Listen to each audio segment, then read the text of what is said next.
This is A Story of Sorts, the podcast mostly about bookish stuff, and I am your host, Karina Pereira. Hello everyone and welcome to another episode of Footnotes. This is the fourth episode of the season, and today I am going to talk about the books I've read in March. Okay, so March started very slow for me, so much so that the whole month I had the feeling that my reading month was going to be terrible. And by terrible, I actually don't mean just in quantity-wise, but also quality-wise. I kept dragging the first book, which is not the first time that this happens. I kept dragging the first book that I started reading in March, and then I was like, okay, I'm never going to finish this book. Took me a couple of weeks, I don't know how long, but it's like, I'm never going to finish this book. And then the month, or at least for me, the month went super fast. And at the end of it, I actually managed to put in quite a few reads. But yeah, I always had the feeling that I wasn't reading almost nothing and that my reading month wasn't that good. But let's get into the reviews then. And the book that kind of made this start was They by Kay Dick. And this is a book, if I'm not mistaken, that was published in the 70s. And it is basically a dystopic world in which people are basically being censored, but artists are being censored and information is being taken away, like books start disappearing. And I picked up this book because we got the book into the shop I work at, and then it had a small blurb by Emily St. John Mandel and a foreword by Carmen Maria Machado. So I was like, okay, I must own this book because I love both of these authors, so I must own this book. Except that, I don't really read forewords, so I don't know why I was so excited about Carmen Maria Machado writing the foreword, because I honestly don't read forewords. I want to get into the book straight away. As I told before, I don't really read nonfiction in print. For some reason, I don't have the patience that it takes to read most nonfiction in print, so I read nonfiction in audio. So if I am reading a fiction book, I just want to get into the story. I do not have the patience that it takes for me to be reading details about the story, which is a shame because I love details about the story. I have written this month for Book Riot a post about weird bookish stories, and it took me a long time to do the research, and it's a very long post, but I had so much time retelling those stories with my own words and getting to know these details. But I do admit that I don't have a lot of patience for the ways that I have available to get to those stories sometimes. So yeah, I must admit I started reading the foreword. I thought about reading the foreword, and then I was just like, no, I want to go straight into the book, which I did. And then the book, I'm not saying that writing wasn't good. Of course it was good. This is a classic book, but it just didn't really work for me. And at the end, I was quite frustrated because nothing is really revealed. You get glimpse of things. It's almost like a short story that they give you a glimpse of things, but they don't really explain what's going on. So you kind of understand, okay, this is they are censoring artists, writers, painters, etc. There is this entity that you kind of assume is the government who is censoring, but basically it's about the main character. There's you see glimpses of her life, you see her with the people that she knows that haven't been taken away, and you see what's happening with those people. But you don't get to know anyone intimately. You don't get to see exactly how the characters or a character developing or relationships being formed per se between the characters, even though, okay, she knew a few people, but you don't really get to see that. And I really missed that. And everything was just so on the surface that I really couldn't enjoy the story. And the book is super small. It's another book that I thought in 2 days this is read. Oh my god, no way. It is super small, but it really took me a long time to, I wouldn't even say get into it because I didn't get into it, but to really finish it, because I was adamant that I wanted to finish. It's just a small novella. I wanted to finish it, but I missed getting to know the characters more. I missed getting to know what the heck was going on more. Everything was too much on a surface level for me to enjoy it, but I'm happy I got it. Again, if it's recommended by two people I love, two authors I love, I'm going to buy it. Unfortunately, it didn't really work for me. But then I listened because I have I think I've listened to 3 audiobooks this month, which is really good. But the first one that I've read, that I've listened to, was Wahala by Nikki May. And let me tell you, I absolutely adored this book. Like, it's so good because it's filled with drama. The plot is basically there are 3 friends, and then another friend, another person that one of the friends meets comes into the group, and things start getting a little bit off the rails. And each friend has like their own troubles and, things to deal with. Either they are like family affairs or relationship affairs, but they do have these things to deal with.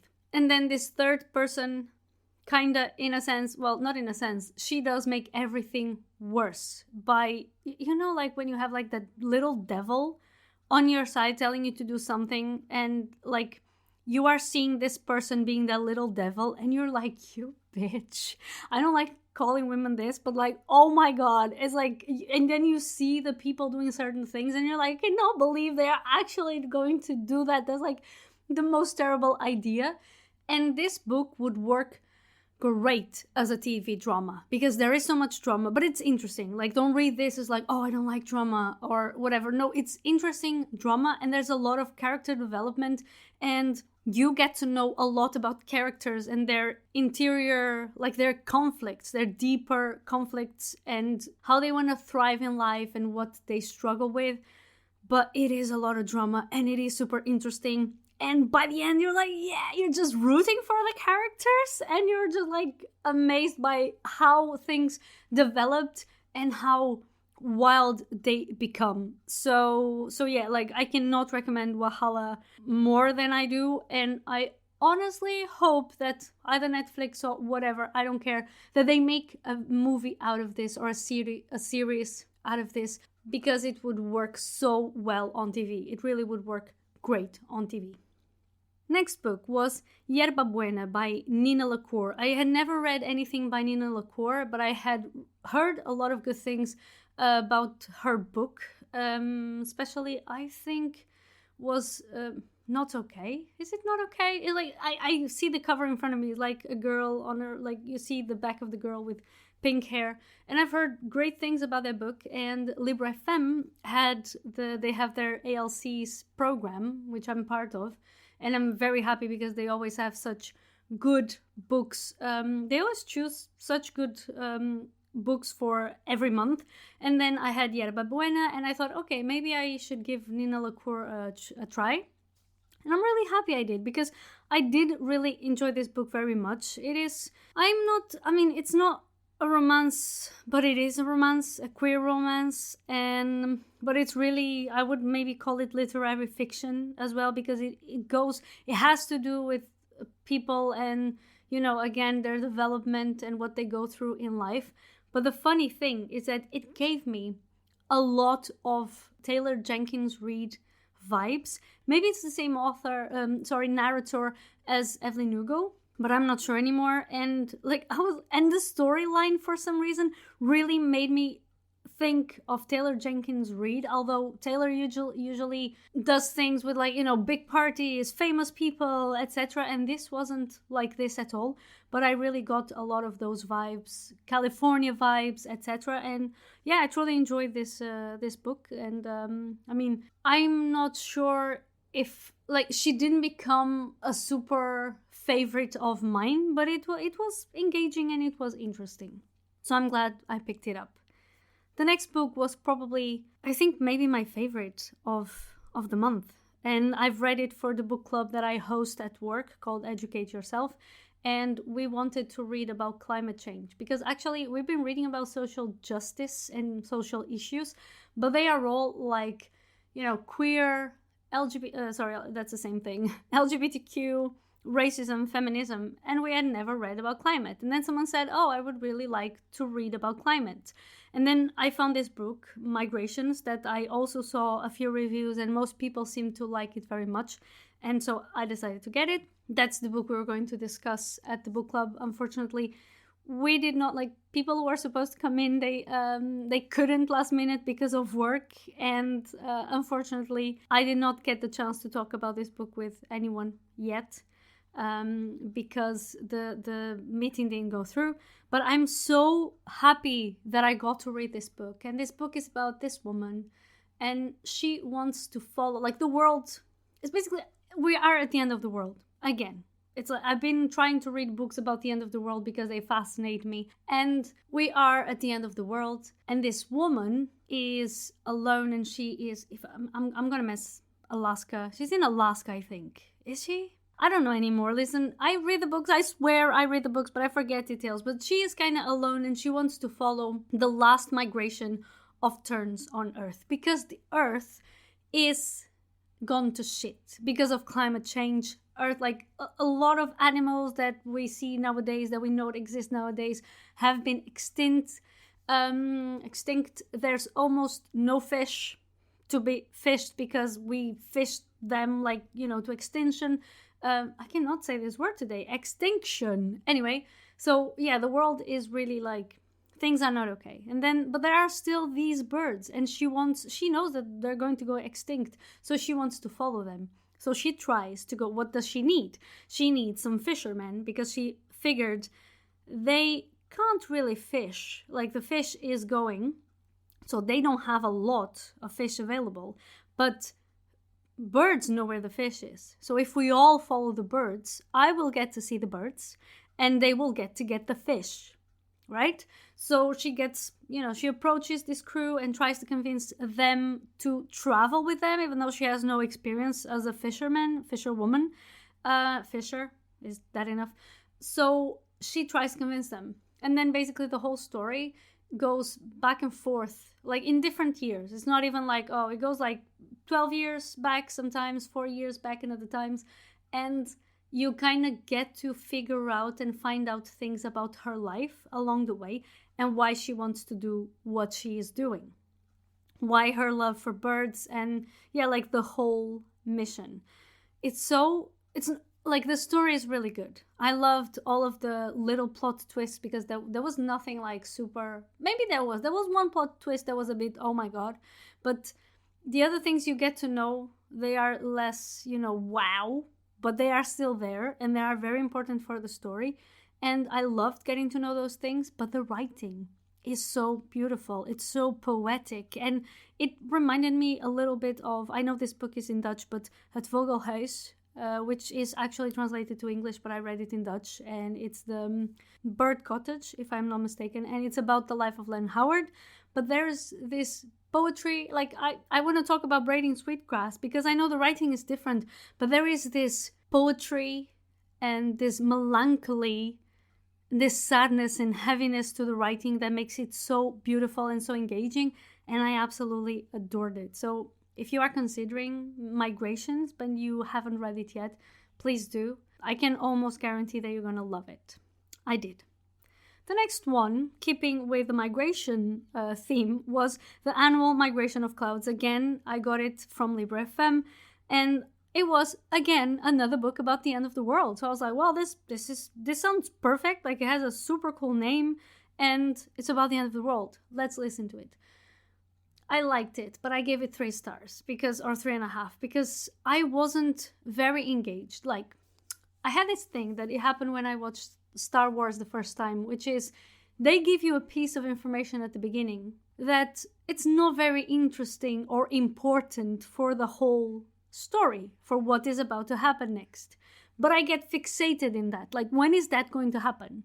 I don't know if any of you know about, like, there's this video clip about this guy who has, well, let's say he has a beastly face, and then he gets into a fight to kind of save a girl. It's a music video. And then at some point during the fight, he lets go of his bag. And then he and the girl walk away, and he never goes back to get the bag, as far as I know. So all I could think about the whole freaking video was, what about your bag? And every time someone abandons something like that I kind of feel like I would not abandon, and I would go back, and you don't see the resolution, I'm like, okay, but when are you going to pick that up again? When are you going to get the thing that you just abandoned? And I can't think of anything else.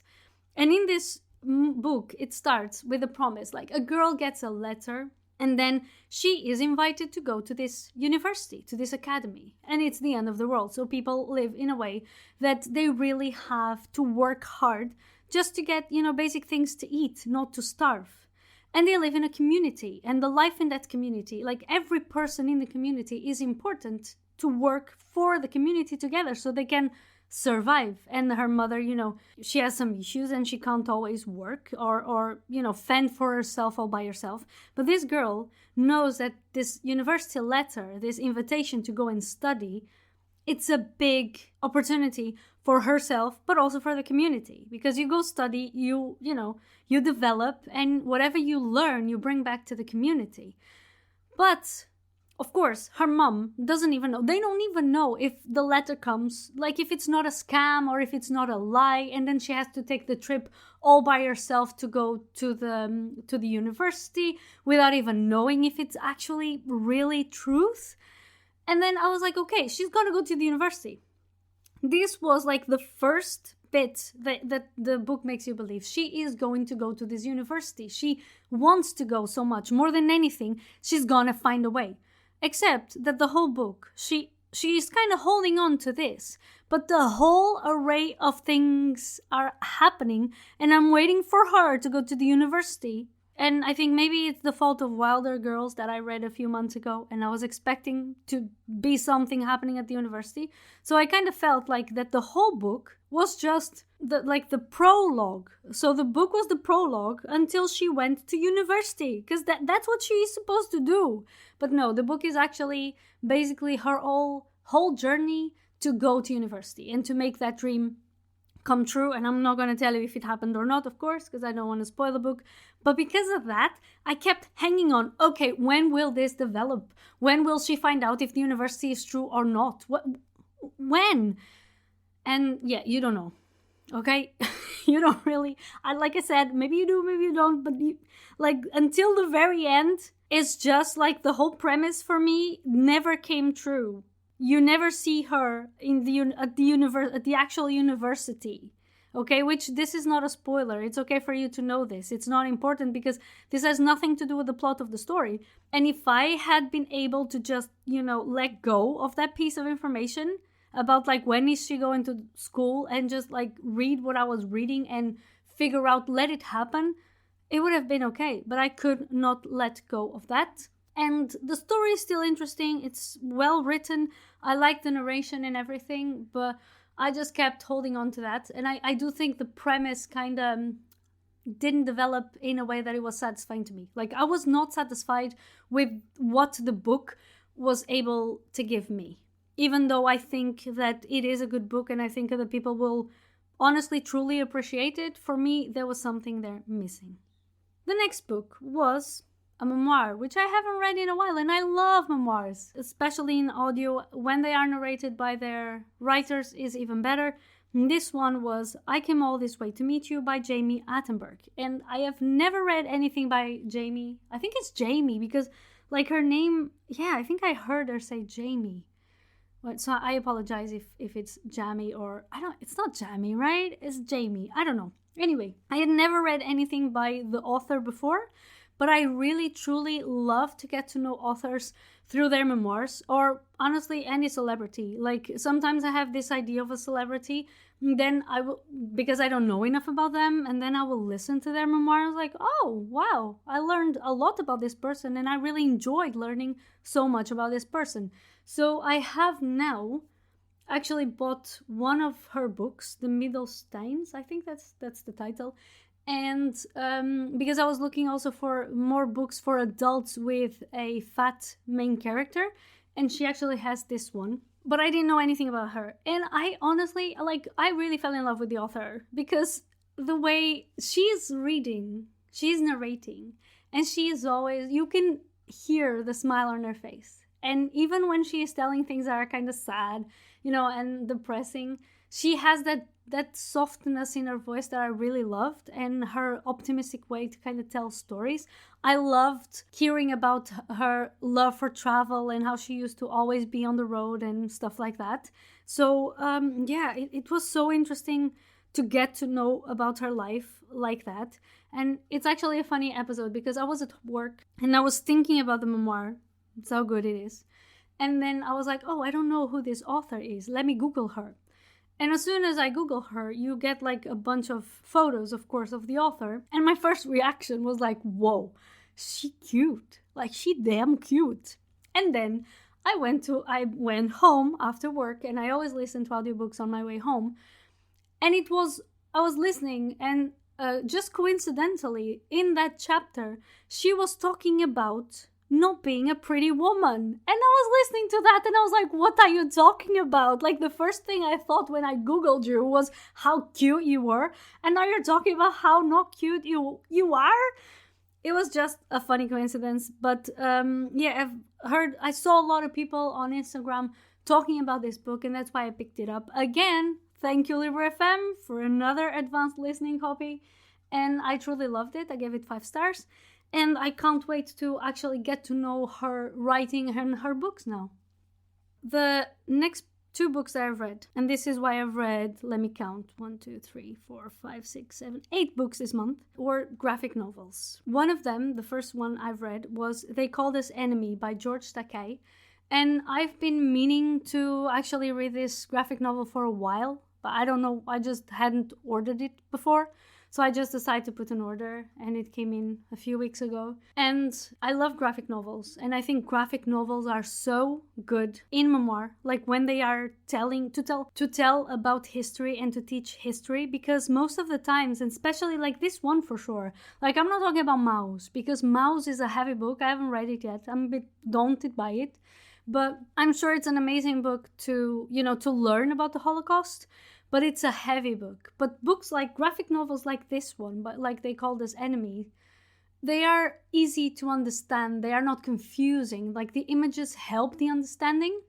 They don't make it like too much, like on your face with all the visuals. They really help you understand. And I loved learning about this because I knew that there were Japanese camps in the United States. But it's not something I've learned at school. It's something that I've learned, honestly, from social media, from being online, from being on the internet, from hearing people talk about it. But again, it's a piece of history that I was not at all familiar with. Like, I had this knowledge, I knew about this, but not in a deeper level. I had no idea why even. Like, it didn't surprise me because, come on, like humanity, but I didn't know why. And then in this book, Takei, who was himself in one of those camps with his family, explains everything that happened.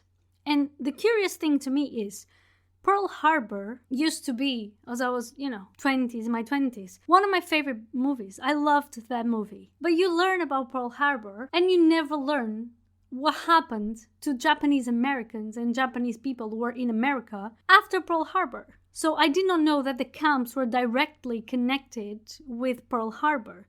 And then through this book, I got to know what happened. And I got to know that, it's a bit like what's happening now with the situation in Ukraine. Because I know that there are Russian people living all around the world now that are being bullied for being Russian when they have nothing to do with what's happening in Russia. And actually, they don't agree with what Putin is doing. And like the fact that the government did this, that the fact that the government saw, okay, Japanese people living in the United States are immediately an enemy of the United States just because they are Japanese. Some of them were born in the United States. And it's just like, again, I shouldn't be surprised, but it's terrifying and it's terrible. It's terrible.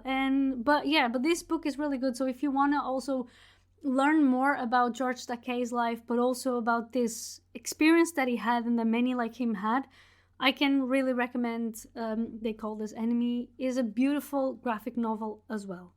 The last book of the month is a book that as soon as I saw it, I thought I gotta have it. Because, and let me just say what the title is, Ain't Burned All the Bright by Jason Reynolds and Jason Griffin. This book is beautiful. Like, even if you don't consider the text that is inside, just for the way it looks, is beautiful. It's so heavy because the pages are kind of glossy paper, and it's so freaking heavy and it's so beautiful. Like, I cannot explain. Like, you have to see it because I cannot explain. Like, the blue is like this blue, like sky blue. I can't explain. It's just really beautiful. And then the story is, of course, it talks, racism in America, the way black people are treated, the way black people fear for their lives just for being black. And it's in a poetry. So you have a lot of imagery, so a lot of artwork, and then you have small bits of text, small sentences that all together are a poem. And he talks about that. And he talks about, like breathing with the situation that happened in America and everything last year, and Black Lives Matter. That became a symbol, the symbol of breathing, and I can breathe sentence. So it is like they managed to capture so much in a book just with visual arts and a few sentences, a few bits of text. It's honestly truly beautiful, and it's such an amazing book to have in your bookshelf. Such a great addition. So if you are considering buying this, it wasn't even that expensive. I think that like the regular price is $22.95 here in the Netherlands. Like for a book like that, for a graphic novel like that, it's very cheap. So, but that I mean, we're not going to talk about money. Sorry, it's the Capricorn in me coming out. But anyway, these were the books that I have read in March. I already have a few books that I've read in April, because the month started a bit faster reading-wise than March, that I'm really excited about. And this month comes out Sea of Tranquility, which was my favorite book of last year, and I can't wait to reread it. I already have it, because the book actually comes out on the 5th of April, but it arrived earlier at my bookstore, so I immediately brought it home, and it's a beautiful edition. But I'll talk about it once I reread it. I'm very excited about it. So you'll get all the other details after the outro. And don't forget to come talk to me on Instagram if you ever feel like. And to subscribe to my tiny letter, because I have a newsletter that I try to send every month with the things like, random thoughts, books that I have read, things that I have written. So you'll get a little bit of what I have in the podcast and some extras. Also with updates about podcast. So you can always subscribe to the newsletter to know what I'm doing. And that's it. That's it for this month. So stay for the outro so you know where to get all the links and everything. And you'll hear from me soon with another interview. Bye bye. You can access today's show's notes via my pod page, which you can find along with all of my social media links at linktree/Carina Pereira. If you have enjoyed this episode, please consider supporting A Story of Sorts on Patreon. Patreon is a platform which allows you to contribute monthly to the podcast in exchange for extra content, such as early access to episodes, a shout out at the end of an episode and on Instagram, and choosing a theme for me to talk about on the podcast. You can become a patron at patreon.com/A Story of Sorts. Leaving a review would also be highly appreciated. Don't forget to subscribe to get a notification when the next episode hits. I'll talk to you then, and thank you for listening.